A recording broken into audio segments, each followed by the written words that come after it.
परमात्मा आणि काळाची एकदा परमेश्वराने सांगितले की आमची काळाबरोबर वार्ता झाली होती. त्याने मला चापलुसी करून वचनबद्ध केले होते की 3 युगात जीव, जेव्हा परमात्म्याने सांगितले होते की मी खालील लोकात जाऊन तुझी वास्तविकता सांगेल सर्व प्राण्यांना की तू भगवान नाहीयेस, तू काळ आहेस, यांना खातोस, यासाठी तू यांना जन्माला घालतोस आणि मारतोस, जन्म देतोस आणि मारतोस.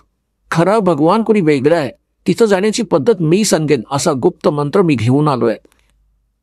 तेव्हा काळाने पाय धरले, खूप जास्त जी आहे प्रार्थना केली, परमात्म्याने स्वीकारली.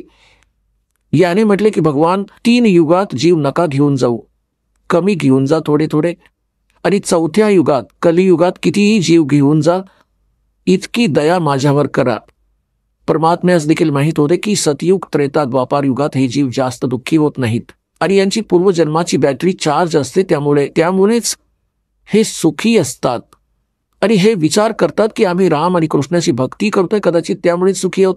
म्हणूनच माझ्या ज्ञानास स्वीकार करू शकणार नाही, परमेश्वराला माहीत होते. म्हणून मालकांनी परमात्म्याने म्हटलं होतं की बाबा ठीक है, 4था युग जब कलयुग आई तब हम अपना अंश पठाई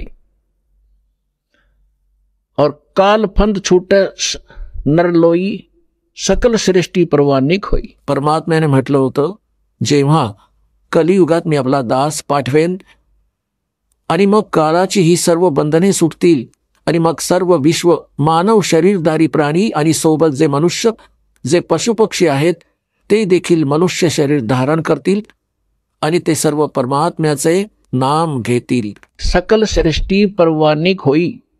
परवानिक म्हणजे दीक्षित होतील. आणि म्हणतात कलियुग बीतते 5505 तब ये वचन मेरा होगा सच्चा, और कलियुग बीत जावे जब एता. सकल म्हणजे सर्व प्राणी परम पुरुष पद चेता.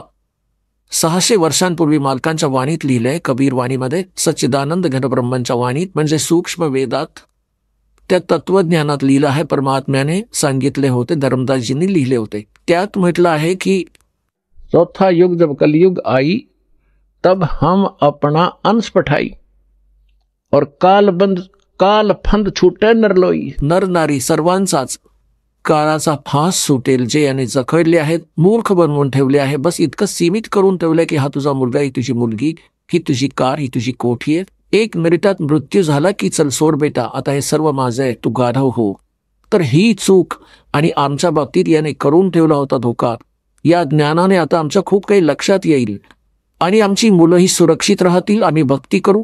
परमात्म्याला शरण येण्याने आमच्या प्रारब्धातील जी पापे होणार आहेत, जे मृत्यू होणार आहेत, अकाल मृत्यू किंवा अन्य काही अपंगत्व होणार आहे, ते होणार नाही.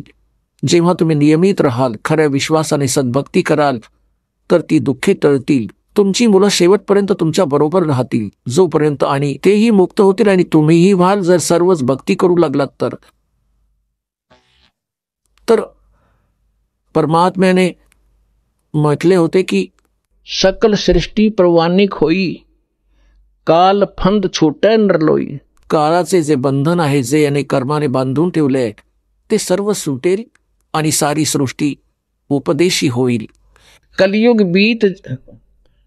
बीतते 5505. धर्मदासजींना म्हटले होते की कलियुग बीतते 5505 तब ये वचन मेरा होगा सच्चा.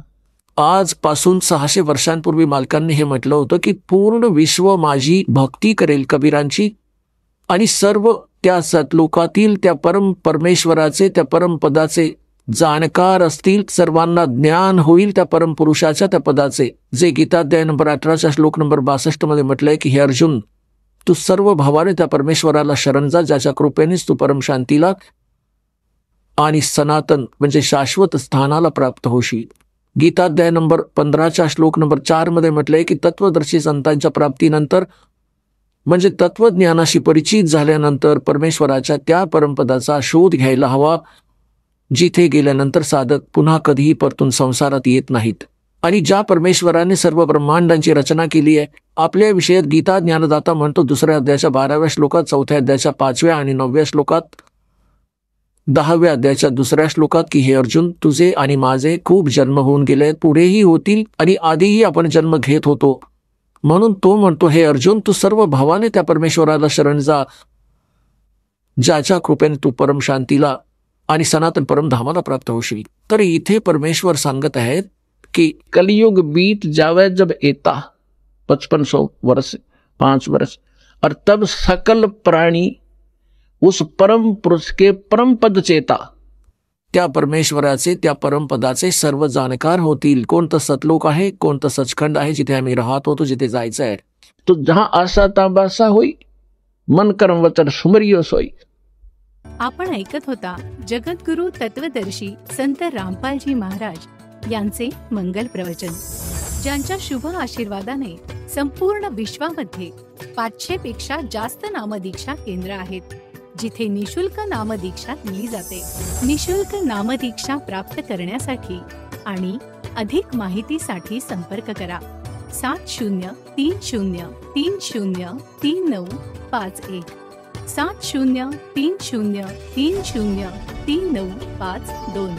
अद्वितीय आध्यात्मिक ज्ञान वाचण्यासाठी, पाहण्यासाठी आणि ऐकण्यासाठी संत रामपालजी महाराज ॲप अवश्य डाउनलोड करा किंवा आमची वेबसाईट www.jagadgururampalji.org वर विजिट करा.